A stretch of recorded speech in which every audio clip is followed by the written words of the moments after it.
from Darjeeling. We started our journey early this morning from Siliguri. After a scenic drive, we finally reached Darjeeling and checked into our room. Once we finished freshened up, we headed out for lunch at Noor Kitchen, a cozy spot we discovered through some amazing Google reviews. And yeah, being in land of tea, the very first thing we ordered was a hot cup of Darjeeling tea, perfectly paired with the beautiful view and the cool mountain air.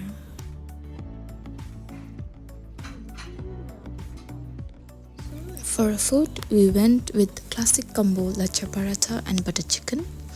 The paratha was too dry, but the butter chicken had a rich, flavorful gravy.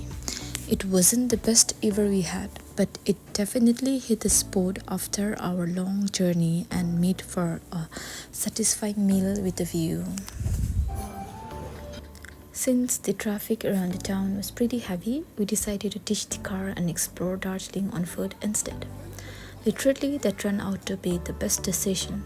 Walking through the narrow street, surrounded by charming old buildings and a cool mountain breeze, gave us a whole new vibe. As we explored around, we came across some beautiful monuments and scenic view that we might have missed otherwise. Eventually, our walk led us to the famous zoo of Darjeeling. As you can see, there are lots of people, so we had to stand on queue. And yeah, the entry ticket fee was just rupees 100 for visitors from shark countries. Inside, we got to see the collection of rare species like takin, snow leopard, tiger, golden langur, and many more. Inside, we came across two museums, the Himalayan Mountaineering Institute and Bengal Natural History Museum. Inside the museum, we are not allowed to take the camera and take any photographs. It was a great experience exploring the history of the first man to reach the summit of Mount Everest together with Mount Hillary in 1986. The visitors were making a lot of noise, and then the animals seems to be very restless.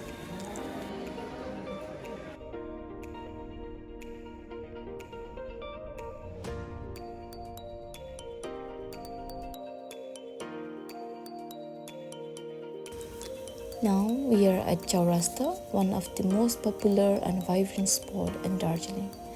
The open square was alive with the buzz of tourists and locals enjoying the moment.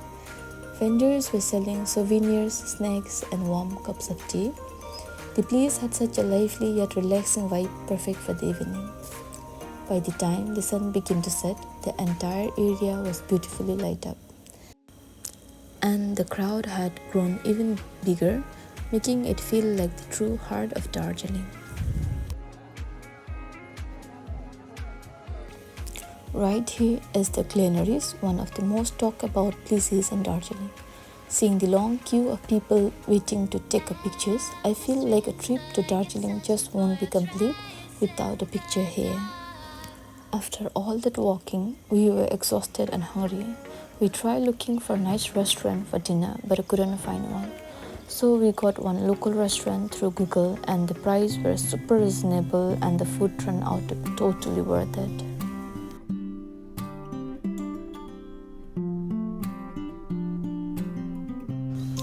The next morning, around 7 a.m., we headed to the Mahakal Mandir, a beautiful temple located on top of the hill. The walk was surrounded by the sound of temple bells echoing through the mist. After visiting temple, we stopped by Cafeteria for breakfast, one of the most iconic spots in Darjeeling. We went for the classic English breakfast, and honestly, it totally lived up to the hype.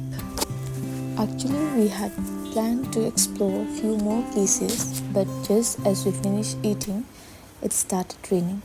Since there was a chance of roadblocks and natural disaster, we decided it was safer to head back home. This toy train in Darjeeling is truly one of the most highlights of the hill town. And this is how our short yet memorable trip to Darjeeling came to an end, with peaceful walks and beautiful views.